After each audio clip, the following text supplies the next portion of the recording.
Echoes call from hollow halls, a voice that creeps and softly crawls. Time stands still, the air is... A plane fell from the sky and slammed into a parked SUV in broad daylight. Inside, a mother and her 4-year-old son, with no chance to escape. The crash, the fire, the screams, every second caught on camera.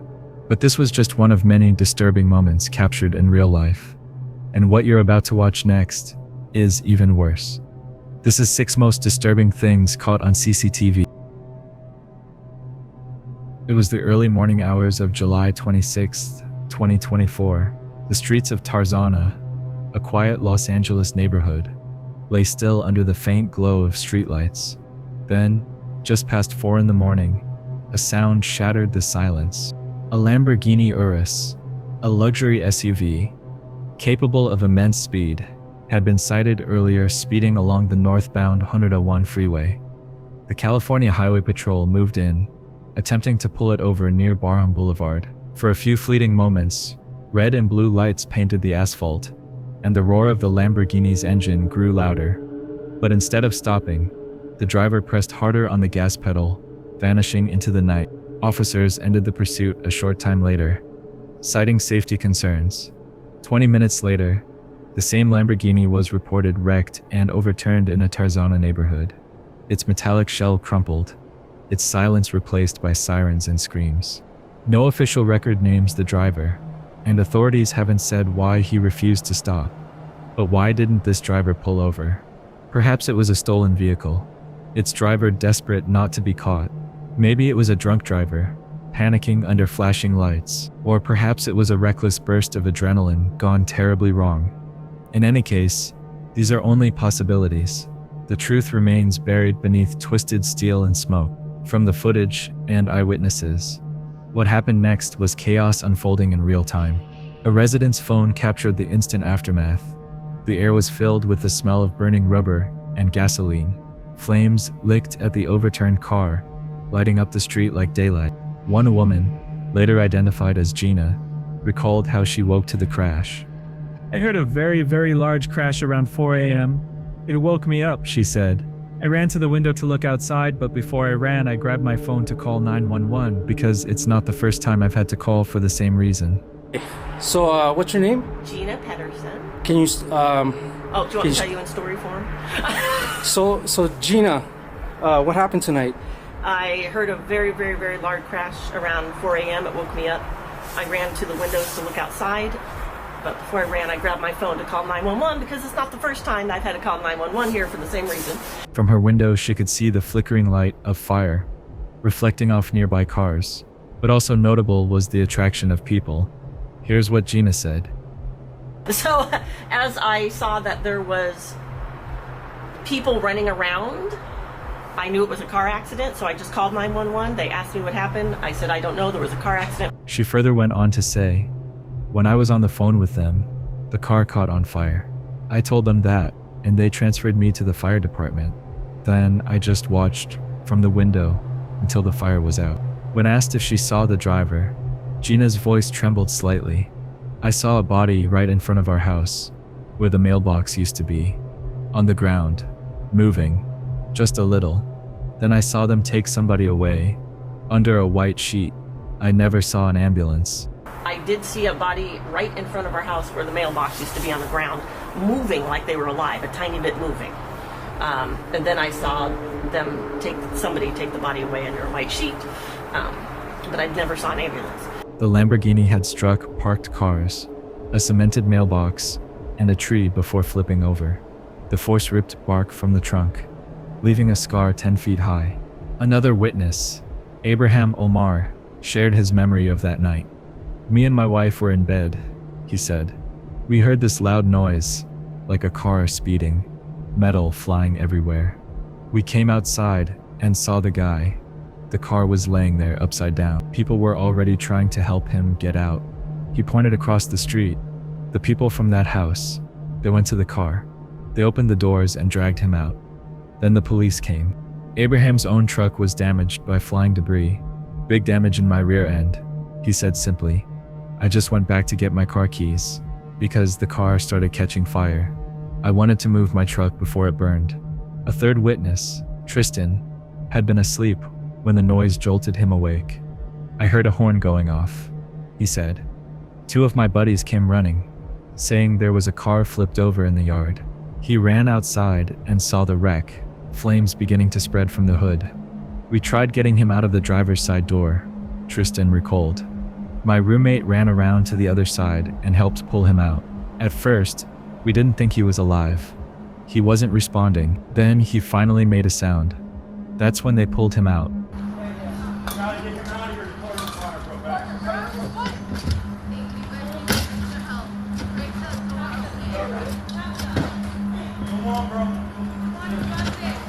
As the fire grew, police arrived and took control. They used a couple of fire extinguishers, Tristan said. It was kinda scary. Around them, neighbors gathered in disbelief, watching as the burning luxury car collapsed in on itself. In the morning light, the damage stretched down the block. Parked cars crushed. A mailbox uprooted, splintered pieces of carbon fiber scattered across lawns. Even Gina confirmed her car, and other things were hit. That was it. Just talking to neighbors and checking out damage to my car that was parked in our driveway. They hit the back end of the car that I'm borrowing. So they hit from a your friend. car, and what else? And they clearly ran into our mailbox, which was cemented in. Lamborghini, once a symbol of status and speed, was reduced to a blackened shell. By sunrise, investigators confirmed the driver had been taken to a hospital in serious condition. The vehicle had been seen traveling at extreme speed before the crash, and a firearm was later recovered from the scene. The California Highway Patrol said their officers had disengaged from the chase before the accident occurred, stressing that safety came first. The pursuit was terminated, officials stated, but the vehicle was later found crashed and on fire in Tarzana. For residents of the neighborhood, though, that morning remains etched in sound and sight. The screech, the impact, the glow of fire reflected in windows. Gina's mailbox, once cemented solidly into the ground, was gone. Parts of it were found in the neighbor's yard next door, she said quietly. And on the tree in front of our yard, 10 feet up, a giant mark where the car must have hit. It wasn't there yesterday. The voices from that night linger. I just grabbed my phone, one man says on video. Another replies, it's already a trash can.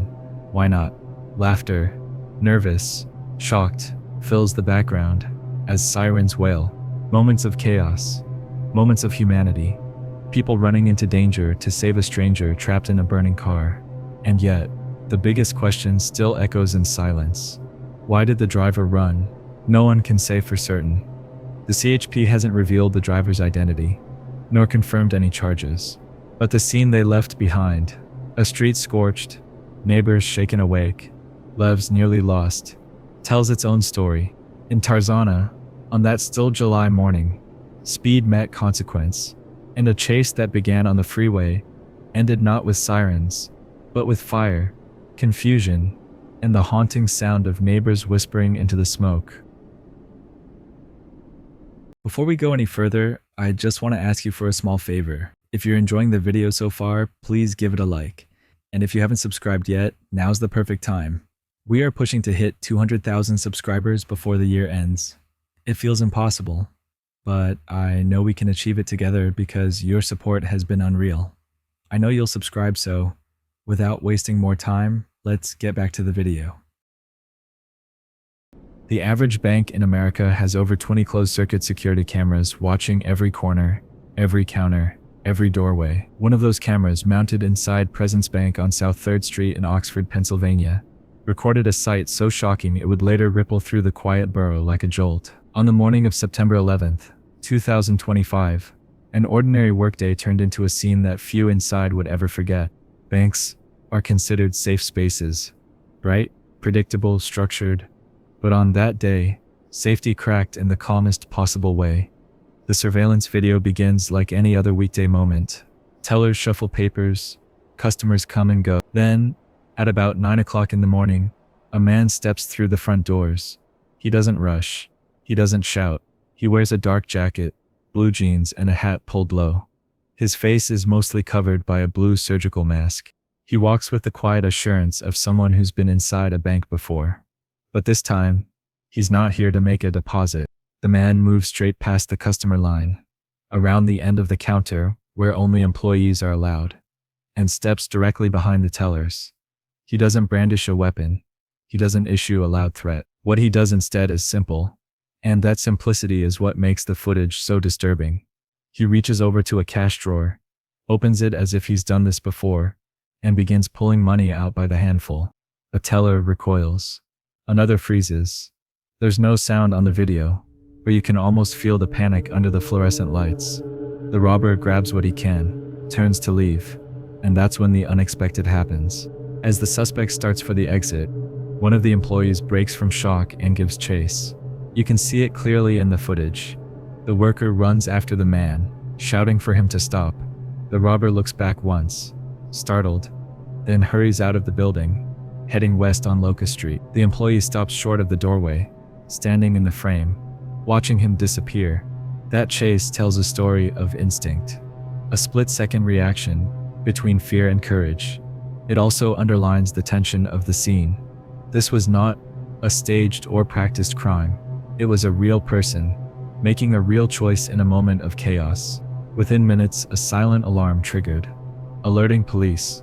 At 9:05, officers from the Oxford Borough Police Department were dispatched to Presence Bank for a reported robbery.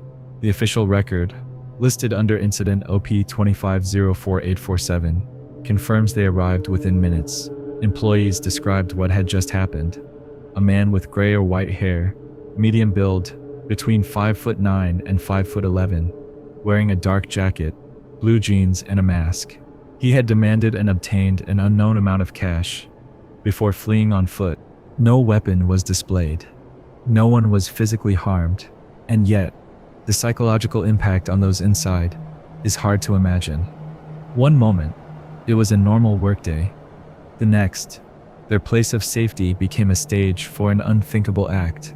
The video police later released is silent, clinical, and unforgettable. It captures everything: the calm approach, the reach into the drawer, the stillness of the tellers, and that moment when instinct kicks in and one brave worker takes a few steps forward, unwilling to let the crime unfold unanswered.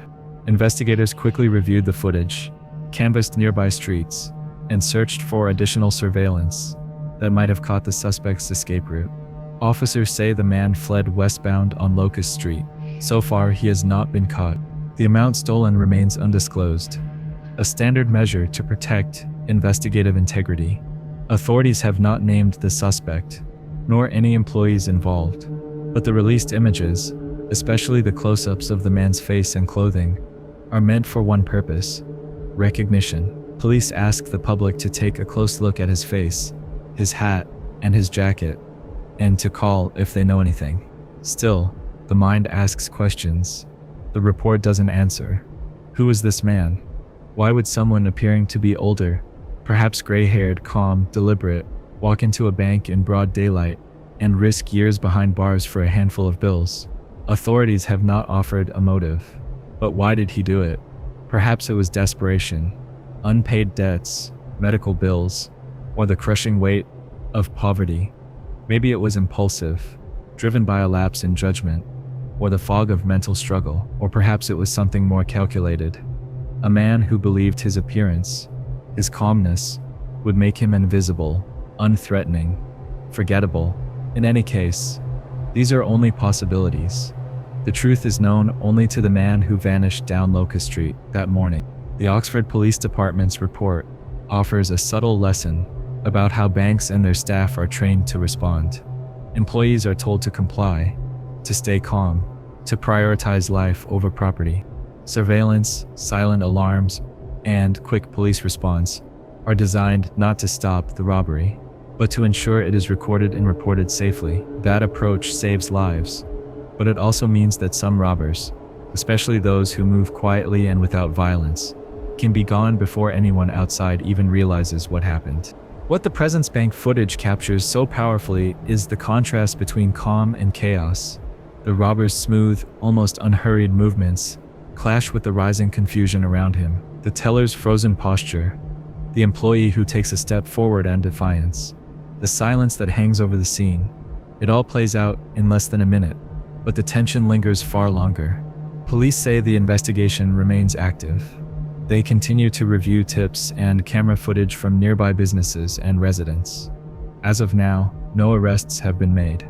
For those inside the bank that morning, the images will never fade.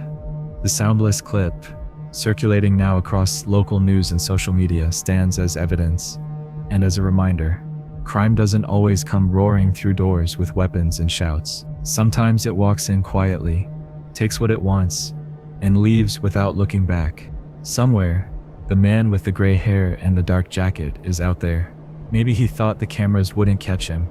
Maybe he thought no one would care. But the footage tells a different story. One of calm intent, sudden fear, and a community now watching every still frame for the face that brought a moment of fear into their morning. In Oxford, a small town where everyone tends to know each other, that one camera at Presence Bank turned into an unblinking witness, and on that September morning, it recorded the kind of calm crime that chills more than chaos ever could. The streets of West Los Angeles are no strangers to the hum of luxury cars. But on the evening of February 17, 2021, what began as the roar of an expensive engine ended as a tragedy that would shake the entire city. It was a Thursday evening, just past 5:30. Traffic was steady along Olympic Boulevard, near Overland Avenue.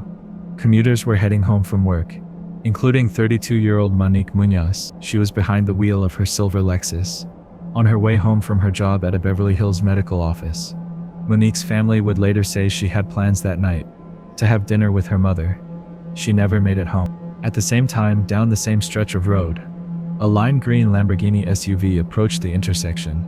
Behind the wheel was 17-year-old Brandon Curry, the son of Beverly Hills businessman James Curry. Investigators later revealed that Brandon had been driving at over 100 miles per hour. A community scarred, a family forever changed, and a city forced to ask, how fast is too fast when someone else never gets to go home?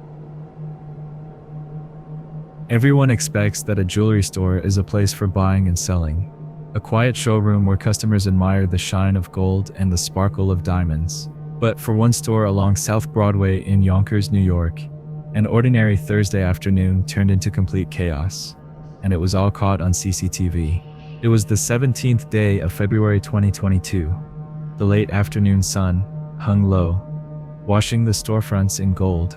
One of the shop's owners had just stepped out to grab coffee next door, leaving his son behind the counter. Inside, it was calm, until four masked men appeared out of nowhere. An SUV pulled up to the curb. The doors flew open. In seconds, the crew spilled out, one holding a large yellow crowbar, another gripping a sledgehammer that gleamed under the daylight.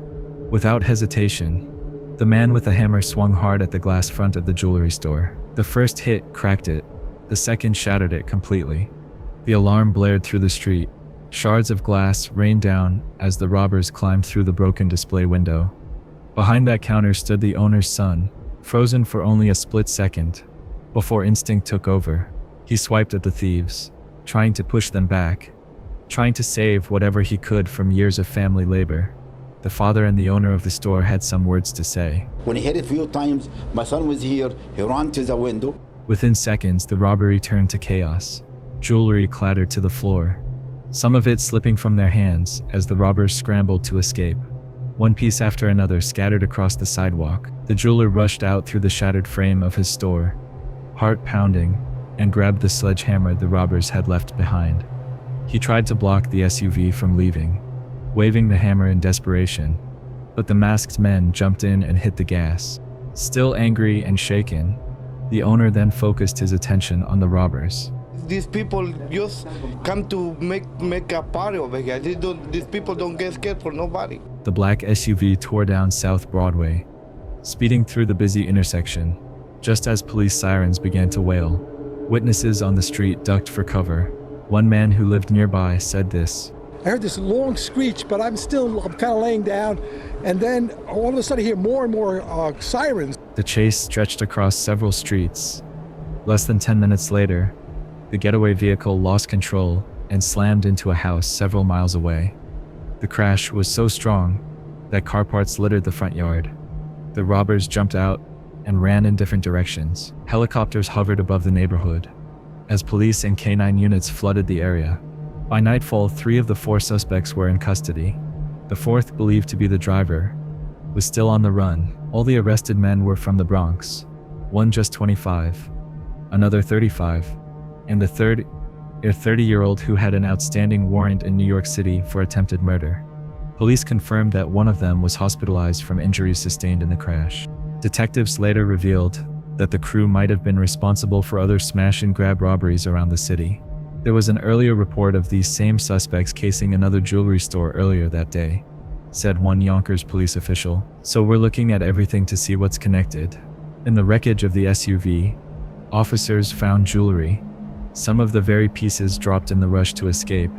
Store owners estimated that the thieves had stolen about $100,000 worth of merchandise before they crashed. They're doing it everywhere and getting away with it, one neighboring business owner said. Thankfully, we were lucky this time to get them. The surveillance footage spread quickly online, a shocking display of how fast and reckless these crimes had become. In the video, you can see everything: the hammer hits, the glass bursting, the terrified movement of the young man behind the counter, and the chaos that follows. Wiz described it as like something out of a movie, except it was real, and it happened in broad daylight. Neighbors and local shop owners gathered the next morning to help sweep glass off the sidewalk. The storefront was boarded up, but the smell of dust and fear still hung in the air. Police cars rolled slowly up and down South Broadway as investigators reviewed the CCTV footage, frame by frame. For the jewelry store's owners, that timing was the most chilling part. It feels like they were watching us, the owner admitted quietly, like they waited for the moment we let our guard down. In the days that followed, Yonkers police increased patrols near other jewelry stores, warning that similar crews had hit shops across the tri-state area. The department praised the quick action of responding officers, saying their chase likely prevented more robberies that day. The community's reaction was a mix of relief and anger. Relief that no one had been hurt. Anger that such a violent event could unfold in the middle of the afternoon. Local residents described how the sound of glass shattering and sirens still echoed in their minds, long after the robbers were caught. The co-owner and his son returned to the store a few days later.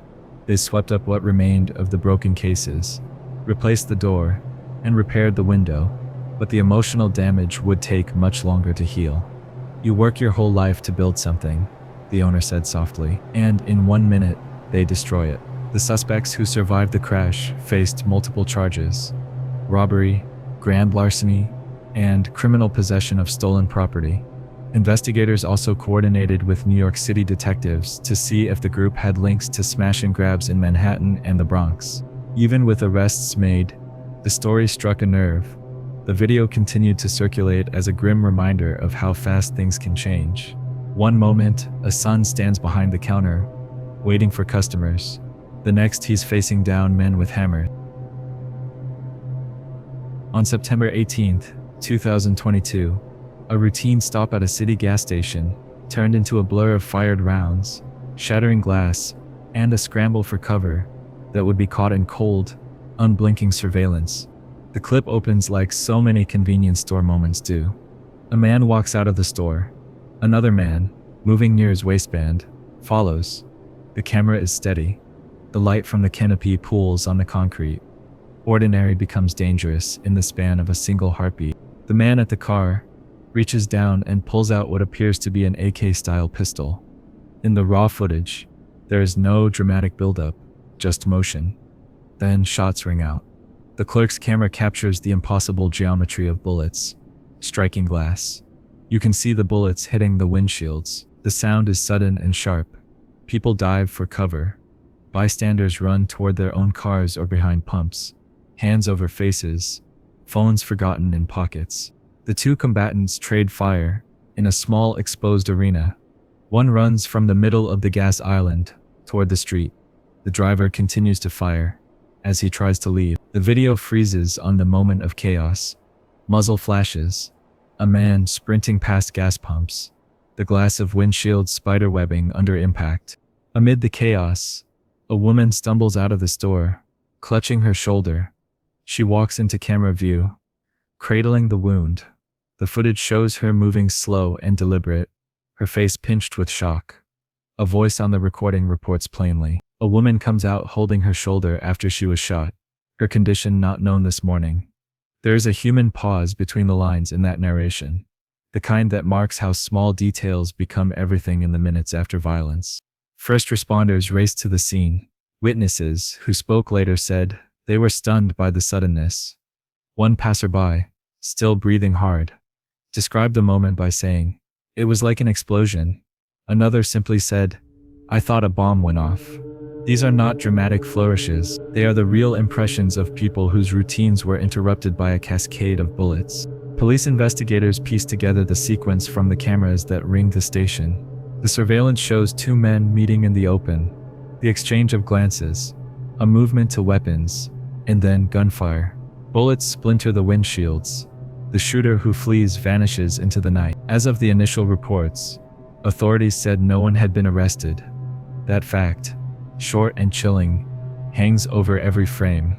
With video this good, I'm sure they'll eventually get down to the bottom of that.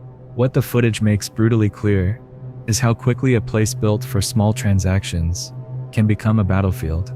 A gas station is a crossroads where people stop in transit, where strangers cross paths for a handful of minutes. That transience is part of what makes the scene so vulnerable. There is minimal cover, bright lighting, and often a dozen reflective surfaces that turn a firefight into a hall of broken glass. Police canvassed the area, sought witnesses, and collected the recorded evidence stored in the station's surveillance system. Patrol logs show dispatch calls flagging multiple shots heard and people down. Emergency medical services were on site quickly, but the public record leaves questions open. No arrests were announced immediately. The motive for the exchange was not disclosed in the first reports.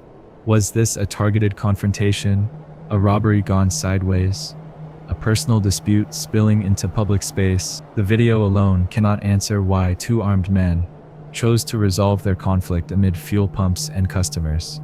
It can only record what they did, not why they did it. Even without motive, the clip offers small human details that anchor the scene. The woman holding her shoulder, walking out of the store, refuses to be reduced to an image. She is a person whose evening was upended. Nearby, a man runs to his car, a frightened commuter, thinking only of escape. A child in a nearby vehicle likely hears the commotion and looks up. Ordinary lives intersect for a minute with violence and then must go on carrying the memory. Daylight or night, public safety experts say, places like gas stations are vulnerable because of their layout. Wide open forecourts present few barriers. Security cameras do a vital job, documenting events, but they cannot always prevent them. In this case, the cameras preserved exactly how the exchange unfolded. A body of evidence investigators would rely on to identify shooters, trace movements, and reconstruct events, step by step. One of the most unsettling things about watching the footage is the ordinariness of the first moments. There is no dramatic warning, no raised voices beforehand. People are moving the way people always move at a gas station. Packages shifting, someone checking their phone, the clerk glancing up as customers pass. Then the pistol comes from a waistband, and the scene fractured. That normality, interrupted in the most violent way, lingers longer than the gunfire itself. On social platforms, the video spread fast. Viewers debate everything from policing to surveillance, from gun laws to community safety. Some commenters praised the quick reactions of the people who helped the injured woman. Others faulted the apparent lack of arrests in the first hours after the incident. For police, the clip became both a call to action and a technical advantage. Frames could be enhanced, license plates might be read, gait and clothing compared to other sightings. A still image of the fleeing man, a close-up of the vehicle he used, or the angle of his hand on a pistol. These are the small proofs that can lead to a break in an investigation. For those who were there, the sound does not leave. It was like an explosion, one neighbor said. Another said, "I thought a bomb went off." Those sentences read simply, and their plainness is what makes them harrowing. They are not scripted lines, they are immediate reactions that show how violence rewires perception. The footage also raises procedural questions. When gunfire erupts at a retail location, how do responding officers manage safety, scene control, and evidence preservation?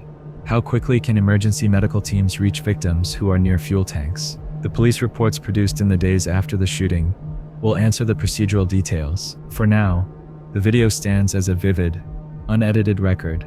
A man pulling what appears to be an AK-style pistol from his car. A second man returning fire, bullets punching glass, a woman emerging holding her shoulder, and the chilling fact that no arrests were recorded in the immediate aftermath.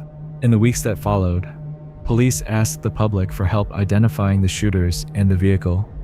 Tips came in. Neighbors replayed the clip to see if they recognized a coat or a silhouette. A transit camera 2 blocks over might hold the missing frame that shows where the fleeing man changed direction. Footage that starts at a gas pump can be stitched with other feeds to form a timeline, long enough to catch a suspect. The gas station shootout that night is a textbook example of how quickly public places can become sites of harm. It also shows how surveillance video, when released responsibly, becomes a tool for truth.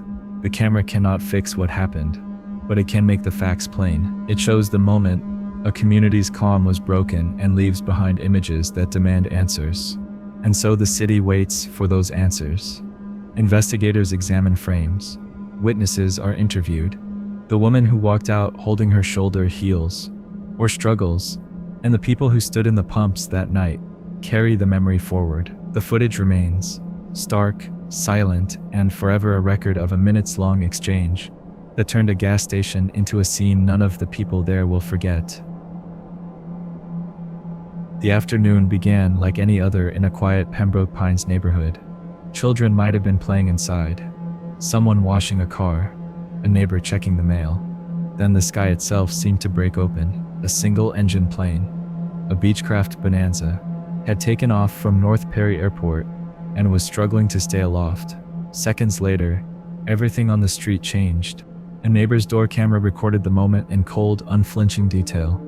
The plane noses down from the sky and crashes into an SUV as if the world had folded in half. The footage shows the small aircraft slamming onto the pavement, colliding with the vehicle as it moved through the street, and the wreckage tumbling and sparking along the asphalt. Power lines snapped. Flames appeared. The ordinary soundscape of a residential afternoon was replaced by the roar of impact. Neighbors were the first witnesses. Salah Elsher, who called 911, told reporters how it looked. "The car literally looks like it's just in half," he said, his words heavy with the shock of what he had seen. Another neighbor, Annabelle Fernandez, who reviewed her own security footage, described the moment as the house shook. A tremendous like noise, like explosion, like a bomb.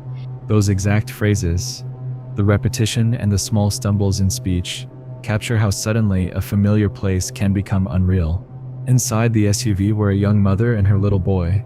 The mother, later identified in public reports as Megan Bishop, crawled out of the wreckage, wounded but conscious. Neighbors and bystanders rushed toward her. Also on scene were paramedics who did all they can to offer medical assistance. But their first sight was heartbreaking. The young boy, trapped and injured inside the crumpled vehicle. In a voice that still cracks when replayed, a neighbor recounted what followed. My baby. Somebody helped my baby," she cried, the plea echoing across the footage and across the town. Firefighters and paramedics arrived quickly. They worked to free the child from the destroyed SUV and to save anyone who might still be alive inside the plane. The little boy, 4-year-old Taylor Bishop, was taken to hospital, but he did not survive. 2 men who were piloting the plane also died in the crash. The mother, grievously injured, was able to leave the hospital later and begin the slow work of recovery, surrounded by family and community support. The Federal Aviation Administration and the National Transportation Safety Board opened investigations immediately. Those agencies would later point to mechanical issues as a likely factor in the plane's sudden descent. But in the hours and days after the crash, the raw facts were what people held. A plane came down in a residential neighborhood. A family was torn apart, and a child died. Neighbors replayed the door camera footage over and over, not out of morbid curiosity, but to understand how the impossible had happened.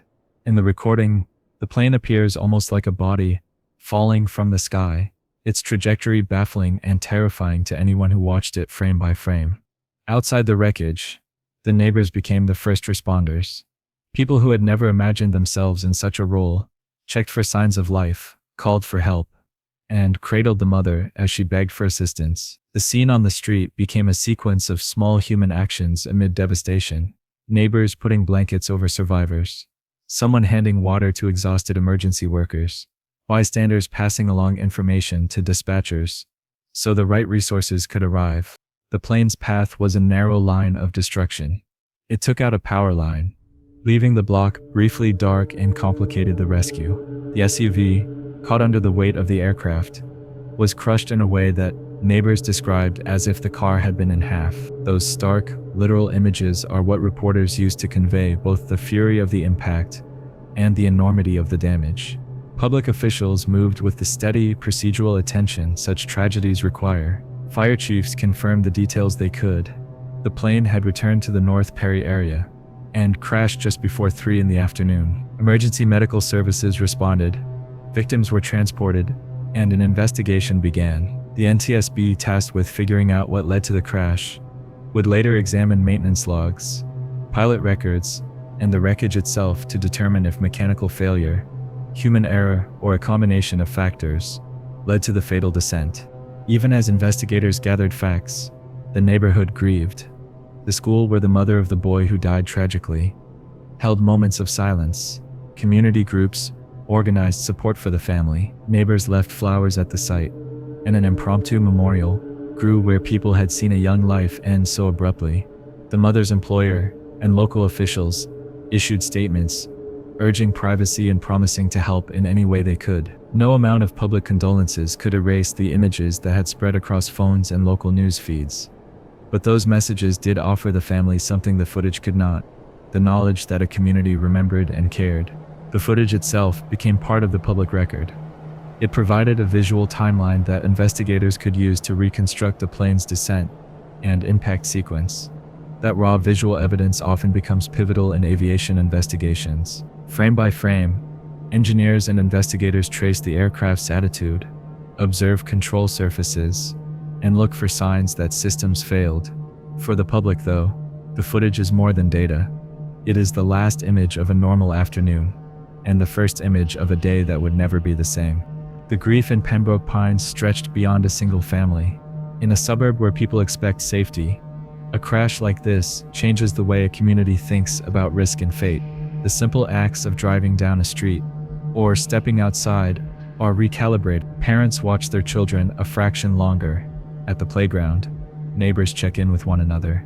The municipal conversations turn to questions of emergency preparedness and airport flight patterns, as residents ask how a small plane could end up in their midst.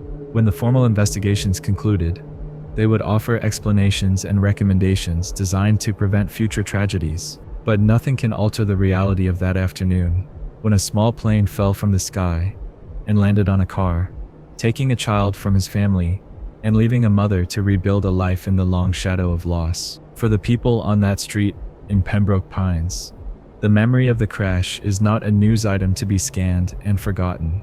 It is a day that reshaped their sense of safety, and a reminder that life can change in a single terrible instant. And that brings us to the end of this episode. If you found this video informative, make sure you hit that subscribe button and turn on notifications so you never miss what we drop next. We cover stories like this almost every day, and trust me, you don't want to be left behind. If you can't wait until the next upload, there are more videos popping up on your screen in just a few seconds. Click one and keep watching. Until then, take care.